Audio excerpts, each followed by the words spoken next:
Sorry, I tried to I'm trying to get this thing what I call this stabilized so we can have this video. So let me grab something.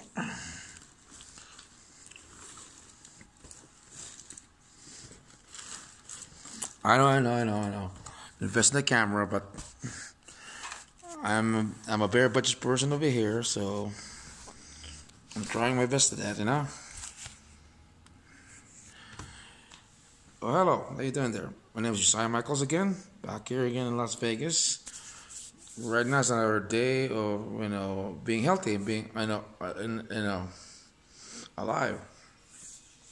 Today I'm talking about faith and losing faith, because sometimes that when a stressful time comes to your life, you're gonna encounter we call it doubts on your faith or doubts about yourself. So dedicate the video to that subject.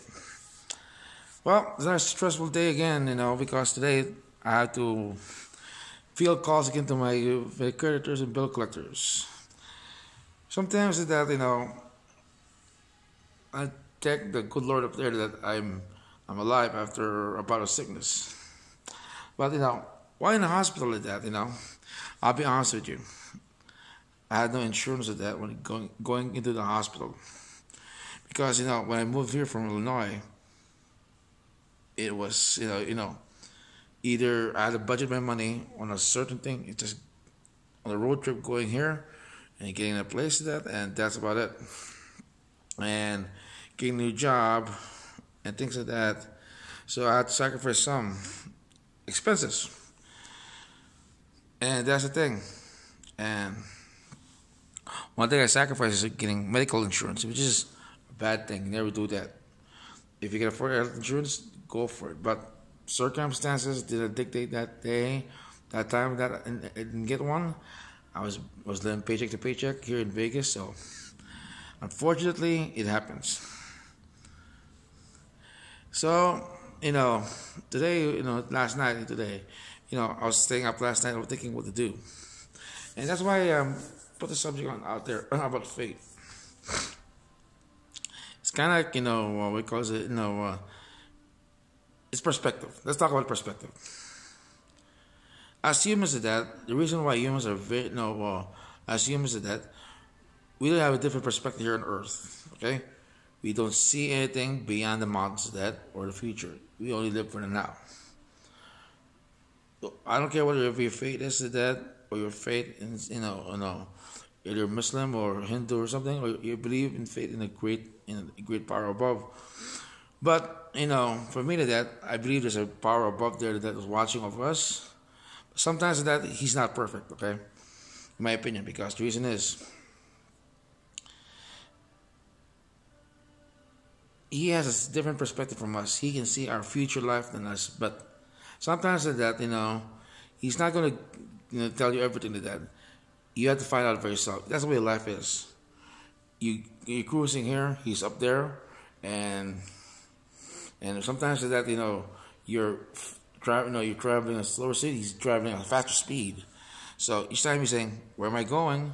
What am I doing with that? And you must have the blind trust in him, or we call this, or blind trust in the power.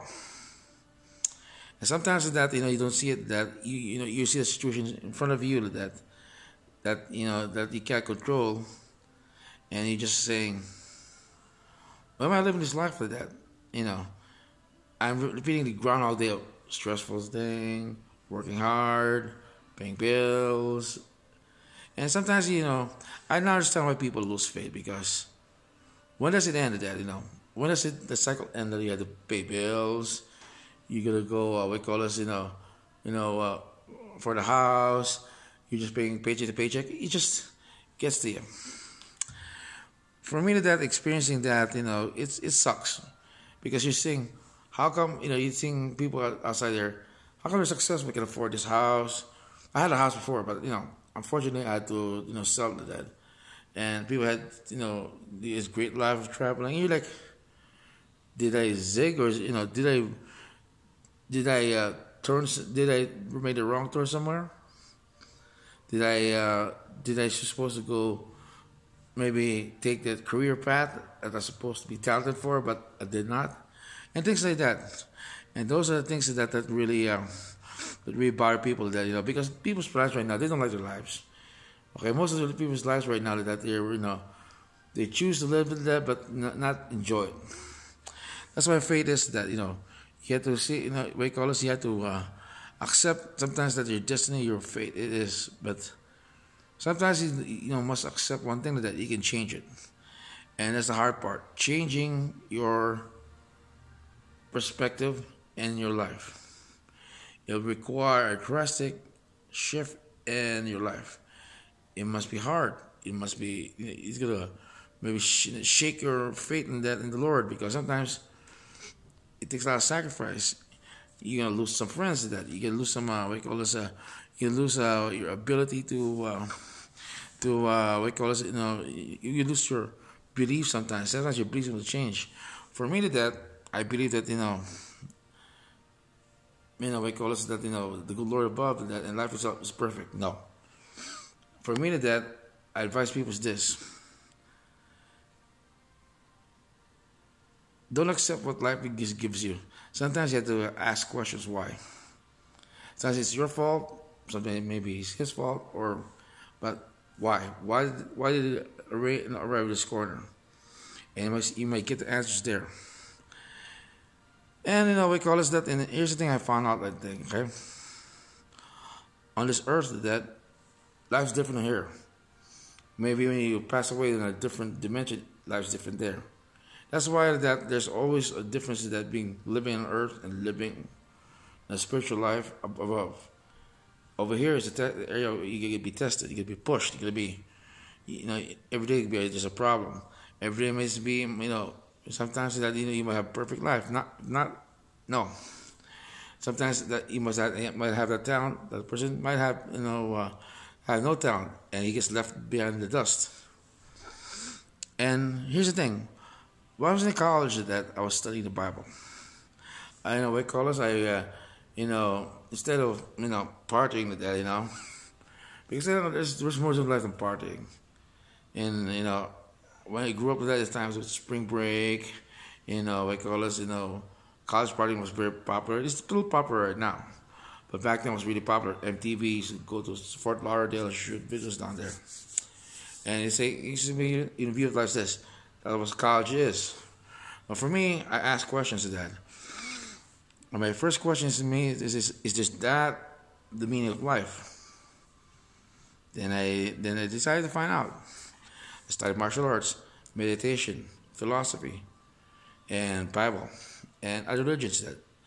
And one thing I know is about all books about religion, that one thing about our God, that whatever God it is, for me, I'm a Christian. Starting from the New Testament and you go looking back to the Old Testament, make it reverse, Old Testament and the New Testament to Revelation.